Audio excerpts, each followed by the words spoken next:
Restons dans les contrats et cette fois-ci évoquons, parlons un peu des quelques contrats individuels. On va parler de la vente, on va parler de la location, on va parler voilà, de la vente on va parler de la vente et de la location. Donc, disons que si on parle de la vente, restons dans les contrats et cette fois-ci évoquons quelques contrats individuels et je vais parler dans cette vidéo de la vente et la location. Ce sont les contrats les plus récurrents les plus récurrents et qui nous concernent très souvent quotidiennement. Donc, disons que en ce qui concerne la vente, disons que la vente est un contrat à titre onéreux qui réalise le transfert d'un droit contre le paiement d'une somme d'argent, qui est le prix. Donc, la cause du contrat de vente réside dans l'échange entre un droit et une somme d'argent. Et la vente diffère de la donation, où il y a un transfert de droit sans contrepartie. De l'échange, où il y a un transfert de droit et en contrepartie, un autre transfert de droit. Disons que le contrat de vente produit deux types d'effets. Les effets réels ou les effets obligatoires. Les effets réels, c'est lorsque la propriété ou un autre droit est transféré du vendeur à l'acheteur par le seul consentement. Et ensuite, les effets obligatoires, c'est lorsque l'acheteur a obligation de payer le prix et le vendeur a obligation de faire quatre choses. Livrer la chose qui est vendue, faire acquérir la propriété ou le droit, garantir l'acheteur contre l'éviction, c'est-à-dire la revendication de la propriété par une tierce personne. Et enfin, garantir l'acheteur contre les vices cachés de la chose ou les défauts des qualités promises ou essentielles de la chose qui est vendue. Donc, l'acheteur peut dénoncer au vendeur les vices cachés ou le défaut de qualité dans un certain nombre de temps en fonction des juridictions de chaque pays, sous peine de déchéance, sauf disposition contraire du contrat. Une fois que la dénonciation est faite, l'acheteur dispose d'un délai de prescription à partir de la livraison pour faire valoir en justice. Une fois en justice, il faut dire que l'acheteur peut inventer deux actions. Une action rédhibitoire et une action estimatoire. L'action rédhibitoire, c'est lorsque l'acheteur demande la résolution du contrat et le remboursement du prix. C'est ce qu'on appelle l'action rédhibitoire en justice. Et l'action estimatoire, c'est lorsque l'acheteur demande la réduction du prix ou le remboursement partiel de ce qu'il a déboursé pour acheter, pour faire l'achat.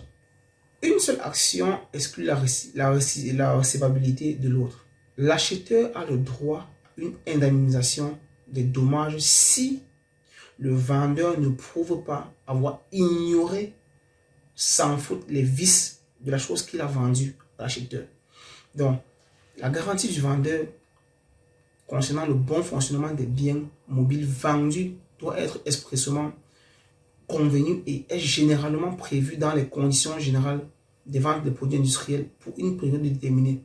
C'est ce qu'on appelle la période de garantie. Donc, celui qui vend des produits de consommation est tenu à fournir à ses frais une garantie d'un certain nombre de temps. Donc, en ce cas, en cas de défaut, il faut dire que l'acheteur ou le consommateur peut exiger la réparation, le remplacement et éventuellement la réduction du prix ou, dans le cas où une autre solution n'est pas possible, la résolution du contrat. C'est ce qu'on appelle le retour du produit et le remboursement du coût correspondant. Le défaut de fonctionnement doit être signalé sous peine de déchéance dans un certain nombre de temps, sauf disposition contraire.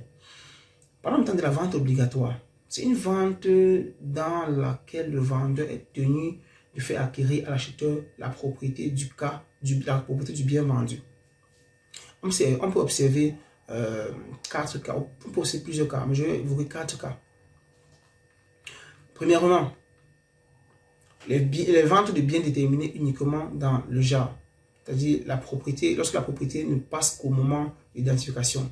Deuxièmement, la vente de biens futurs, ce qui n'existe pas au moment, c'est lorsque les biens n'existent pas au moment de la conclusion du contrat, dont la propriété sera manifestée, la propriété sera transférée lorsqu'ils existeront ou s'il s'agit de produits du sous-sol au moment de leur séparation. Troisième cas, c'est les ventes de biens appartenant à autrui. Il constitue une source d'obligation pour le vendeur d'acquérir la propriété de la chose. L'acheteur deviendra propriétaire lorsque le vendeur le deviendra aussi. Quatrième point, c'est la vente à tempérament avec réserve de propriété. Dans ce cas, on a trois cas. Le premier cas, c'est lorsque le vendeur est tenu de livrer immédiatement la chose qui est vendue. Le deuxième cas, c'est lorsque l'acheteur devient propriétaire au moment du paiement de la dernière échéance. Ça, c'est quand on cherche les choses avec différents, que tu dois payer de façon, tu dois payer avec plusieurs échéances. Le troisième cas, c'est le risque de perte de la chose qui passe du vendeur à l'acheteur à la livraison. Et pourquoi parlons de la location ici, qui est notre type de contrat. Alors, la location, c'est un contrat par lequel une partie, le bailleur, s'engage à faire jouir à l'autre partie, le locataire ou le preneur, un bien mobile ou immobile pour une durée déterminée, moyennant un loyer déterminé. Il s'agit d'un contrat consensuel à effet obligatoire et à titre onéreux. Donc, la location peut porter sur tout type de biens. Les meubles, les immeubles productifs susceptibles de produire ces fruits. La forme d'allocation est libre, mais un écrit est requis à peine de nullité.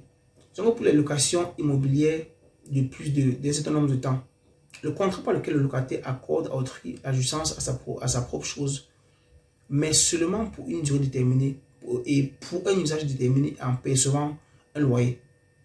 Maintenant, le bailleur, quand il fait la location, il s'engage à livrer la chose au locataire, à la maintenir dans un état tel qu'elle puisse servir à l'usage convenu dans le contrat. Garantir la jouissance paisible de la chose par le locataire. Donc, le bailleur peut accéder pour contrôler l'observance par le locataire de ses obligations. Le locataire à son tour aussi est tenu à ses obligations. Premièrement, de prendre en charge la chose et de l'utiliser avec diligence d'un bon père de famille pour l'usage convenu dans le contrat. Deuxièmement, de payer le loyer au terme convenu. Troisièmement, de restituer la chose à la fin de la location dans le même état qu'il a reçu, sauf détérioration due à l'usage. Alors finissons en disant que, alors que le locataire peut s'abstenir d'utiliser la chose reçue en location, le preneur a l'obligation de gérer la chose productive selon la destination économique. Et le locataire peut à son tour sous-louer le bien, même sans le consentement du bailleur, sauf s'il en est expressément interdit dans le contrat. Ce qu'on appelle les sous-locations en fait.